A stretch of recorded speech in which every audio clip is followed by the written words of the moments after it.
Chers jeunes, je vous écris cette lettre, même si je sais justement que vous ne l'écouterez pas, hein, déjà parce que nous sommes à la télé, ce média du siècle dernier, qui, même si vous avez du mal à le croire, est plus vieux que Facebook. Et oui, oui.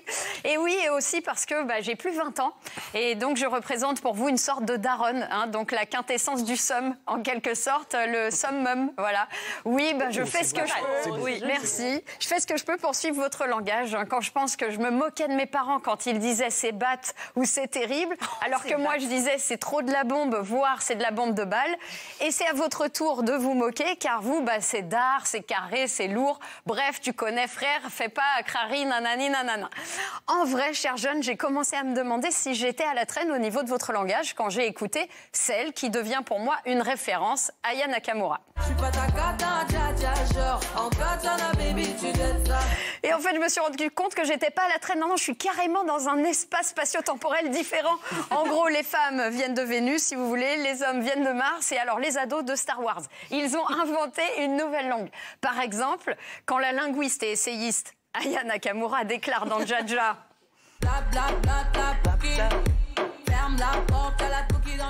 Eh bien, moi, en fait, ce que je me dis, c'est... Aucune idée. Voilà, je sais pas si c'est positif, négatif, si c'est une recette de compote bio. J'ai donc demandé le sens de cette phrase à une jeune fille qui m'a regardée, s'est bien foutue de ma gueule, et m'a dit « C'est quoi en Katchana ?» Enfin, Léa, en Katchana, c'est la leu-leu, frère. Pff. Bon, toujours pas. Alors j'extrapole, je réfléchis, je me dis la leu-leu, comme la queue leu-leu. Bézu aurait transmis aux jeunes générations son héritage, sa philosophie transcendantale, selon laquelle tout le monde s'éclate à la queue leu-leu. Que nenni. Maintenant, la leu-leu, c'est Isabelle, vous savez, David? Aucune idée.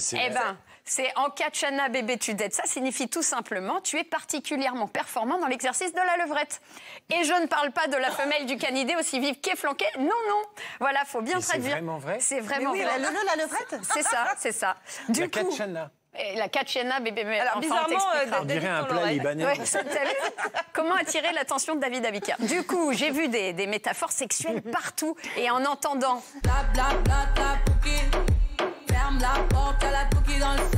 C'est même pas racontable ce que j'ai pu imaginer à ce moment-là. Pouki dans le sas. Oui, alors que pas du tout, pas du tout. Vous savez ce que ça signifie, pouki dans le sas? J'ai peur là. J'ai un pouki dans mon sac?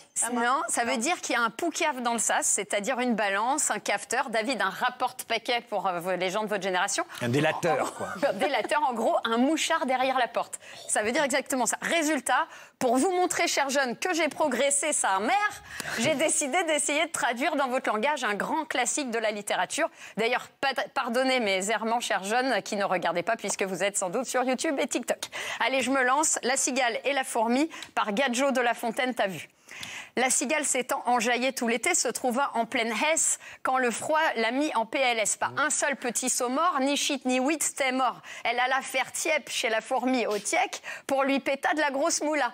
Bélec frère, je te rembourse avant l'hiver, miskin y'a air. Mais la fourmi est kécho, en vrai c'est un gros charreau. C'était quoi tes bails en été? Dit-elle à l'autre fonce-dé. Chais, je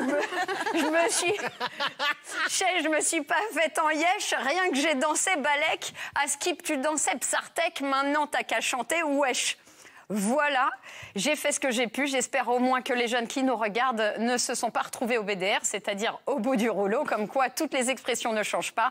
Au final, chers jeunes, on vous reproche à tous d'être ensauvagés. On vous masque, on vous confine. On ne vous laisse pas avoir des instituteurs parce qu'ils sont tatoués. Dédicace à Sylvain Hélène ou à Sophie Mazet. Et je trouve, chers jeunes, que vous avez du mérite de grandir dans ce monde. Vous êtes enthousiastes, engagés, créatifs et vous inventez votre langage et vos références. Pour tout dire, je vous envie, mais je ris aussi, car notre secret à nous, les vieux cons, c'est qu'on sait que d'ici pas si longtemps, les vieux cons, ce sera vous.